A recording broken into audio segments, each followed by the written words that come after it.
ओम नमो भगवते शाम सदाशिवाय महारुद्राय। श्री नर्मदा पातु माम।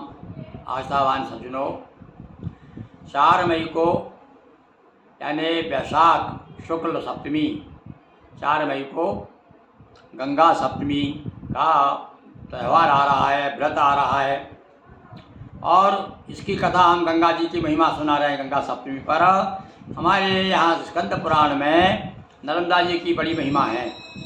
तो नर्मदा जी के दो प्रसंग हैं भाई। तो आज हम आपको एक गंगा जी की दूसरी कथा सुनाते हैं। एक हमने वीडियो बनाया, उसमें गंगा सप्तमी कथा सुनाई और ये भी गंगा सप्तमी कथा माना इसे भी। ये दूसरी कथा है गंगा सप्तमी की।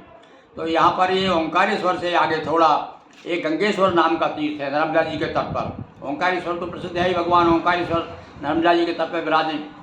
तो और आगे है वो कथा क्या है कभी गंगा जी की, वो सुनिए आप। और मुश्किल से 5 मिनट लगेंगे। बड़ी सुंदर कथा है।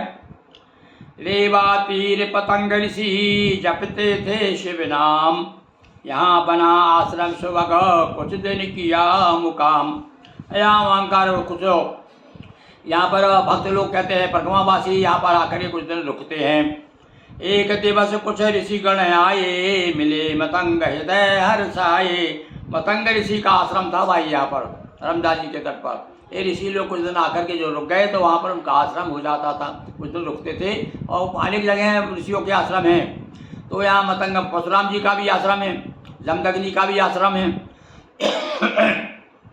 तो मतंग ऋषि के यहाँ पर क्या है, कुछ लोग ऋषि लोग आ गए। अब देखिए गंगा जी किस प्रकार से ये यहाँ पर पधारती हैं नर्मदा जी।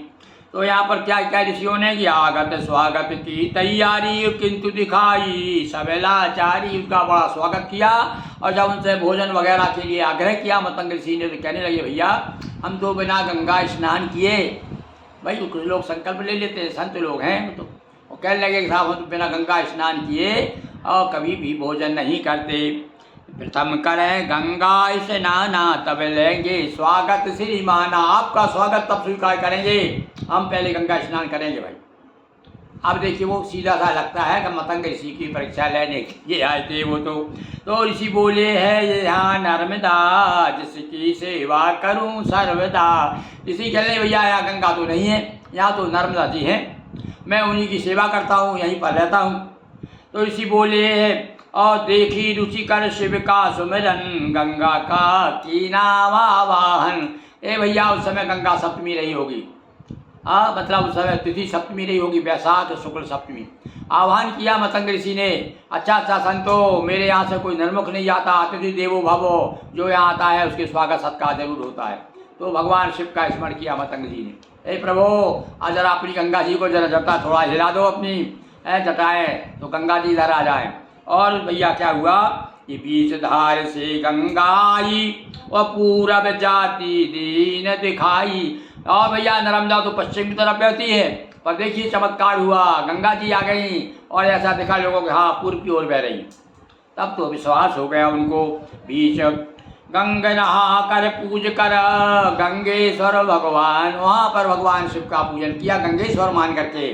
और ऋषियों ने गंगा में स्नान किया और स्वीकारा सब ऋषि मन मुदित महान। ये भैया आपको संक्षिप्त नर्मदा पुराण से कथा सुना रहे हैं। तो ऐसी अनेक अनेक घाटों की बड़ी सुंदर सुंदर कथाएं हैं। तो इस प्रकार से ये जो भी आप जिसको भी आवश्यकता हो वो हमको संपर्क करें। अभी अभी हमने भैया इसकी कुछ वो अनेक प्रतियां छपवाई। तो रेवा से गंगा मिली और दोनों एक समान। हाँ भैया यथा गंगा तथा रेवा, जैसी गंगा है वैसे ही रेवा, कोई भेद नहीं है। और देखिए ऋषि ने अपने तपोबल से भगवान शिव की प्रार्थना की, गंगा जी का नर्मदा जी से मिलन करा दिया। तो रेवा से गंगा मिली और दोनों एक समान, जय गंगा जय नर्मदा गिरी गुरु गाया गान। बोलिए गंगा मैया की जय, नर्मदा मैया की जय। तो भैया गंगा सप्तमी के अवसर पर हमने आपको देखिए सुंदर गंगा जी की कथा किस प्रकार मतंग ऋषि के प्रार्थना से, उनकी स्तुति से, शिव जी की कृपा से गंगा जी नर्मदा जी में गंगा जी ने दर्शन दिए। बोलिए मेरे साथ सभी लोग, बोलिए गंगा हर हर गंगे हर नर्मदे हर हर हर महादेव शंभो।